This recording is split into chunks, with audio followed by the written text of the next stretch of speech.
Just because you spent money on your home doesn't mean you've increased its value. My name's Alana Anderson. I'm with Royal LePage Atlantic, and I am a realtor in the Truro and Northern Nova Scotia area and sometimes beyond. And I want to talk to you today about something that can be very confusing to homeowners. I see it all the time. People put tens of thousands, sometimes even $100,000 into things, and then they're shocked when that isn't directly reflected in the sales price.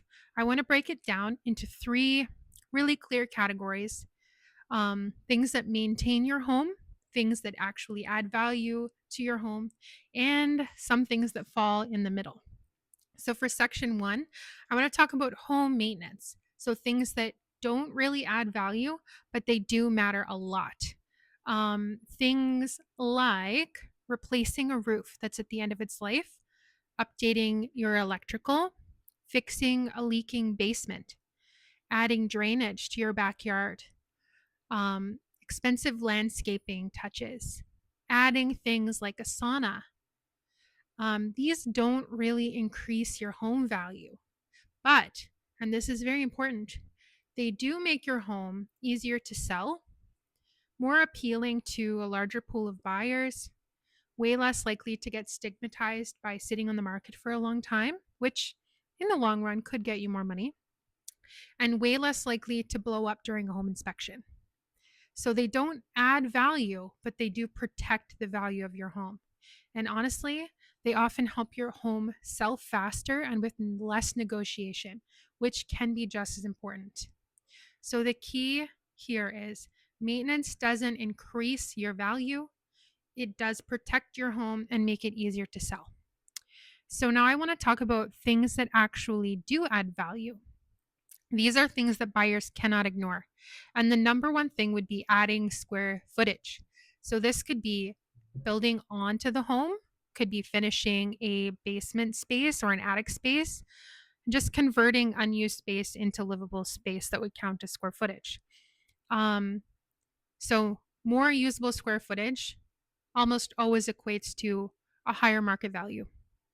Next thing is renovations in kitchens and bathrooms. So, a quality, well done renovation in these spaces will absolutely increase your home's value. They are the areas that buyers focus on most. Other things that can add value to your home are improving the layout, like opening up awkward spaces, adding an additional bedroom, maybe one awkwardly large room, and turning it into two average sized bedrooms, creating proper bedrooms with closets, and improving functionality, like maybe making a mudroom, some storage space, or a pantry.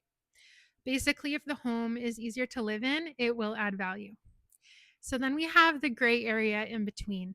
Um, and it gets a little tricky here, and it's best to confide in your realtor about this stuff. So things like paving a driveway, replacing windows, adding an in ground pool, and even solar panels.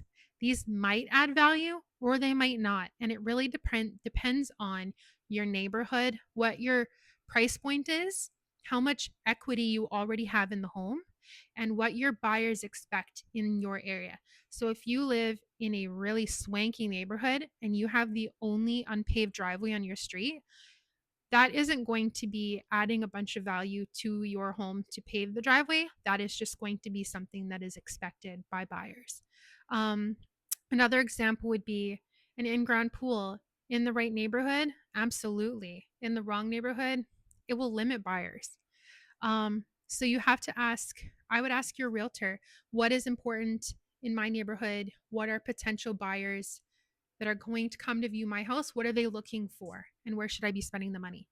So, the biggest takeaway here is not all money spent on your home will add value that is equal to what you spent. Some things protect your investment, some things increase it, and some things depend on your specific situation.